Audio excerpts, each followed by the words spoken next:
মস্কোর রেড স্কোয়ারে তখন কেবলই শেষ হয়েছে বিজয় দিবসের জমকালো কুচকাওয়াজ, চারদিকে সামরিক শৌর্য আর শক্তির আস্ফালন। কিন্তু সেই কঠোর আবহের মাঝেই হঠাৎ এক অভূতপূর্ব দৃশ্যের সাক্ষী হলো বিশ্ব। রাশিয়ার দাপুটে প্রেসিডেন্ট ভ্লাদিমির পুতিনকে দেখা গেল এক সম্পূর্ণ ভিন্ন রূপে, যেখানে তিনি কোনো শক্তিশালী রাষ্ট্রনেতা নন, বরং এক বিনয়ী ছাত্র।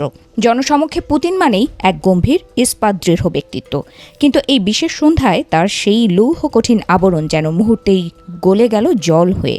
তিনি যখন তার সাবেক জার্মান শিক্ষিকা ভেরা দিমিত্রিয়েভনা গুরেভিচের সামনে গিয়ে দাঁড়ালেন, তখন তার দু হাতে ছিল একগুচ্ছ তাজা ফুলের স্তবক। একজন প্রবীণ শিক্ষিকার প্রতি তার এই সশ্রদ্ধ নিবেদন উপস্থিত সকলকে অবাক করে দেয়। ভাইরাল হওয়া ভিডিওটিতে দেখা যায় নিজের প্রিয় শিক্ষিকাকে পরম মমতায় জড়িয়ে ধরছেন পুতিন। বিশ্ব রাজনীতির কূটকৌশল আর যুদ্ধের দামামার মাঝে এমন এক আবেগঘন মুহূর্ত কার্যত বিরল। এই আলিঙ্গন যেন মনে করিয়ে দিচ্ছিল লেনিনগ্রাদের সেই পুরনো দিনগুলোর কথা, যখন এক সাধারণ কিশোর হিসেবে পুতিন গুরেভিচের কাছে ভাষার পাঠ নিতেন। কেবল ফুল দিয়েই দায়িত্ব শেষ করেননি পুতিন। প্রথাগত প্রোটোকল ভেঙে তিনি তার সাবেক শিক্ষিকাকে নিয়ে গেলেন এক বিশেষ নৈশভোজে।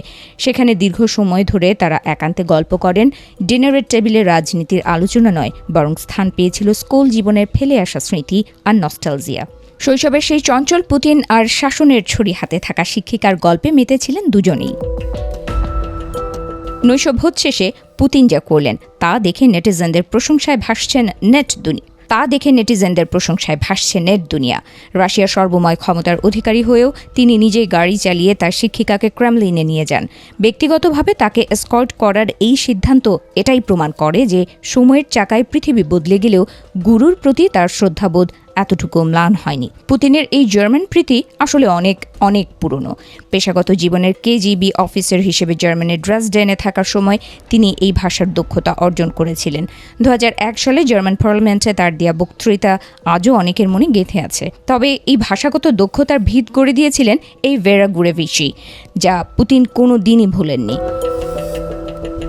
ইতিহাস ঘেঁটে দেখা যায় শিক্ষকের প্রতি পুতিনের এমন ভালোবাসাই প্রথম নয়।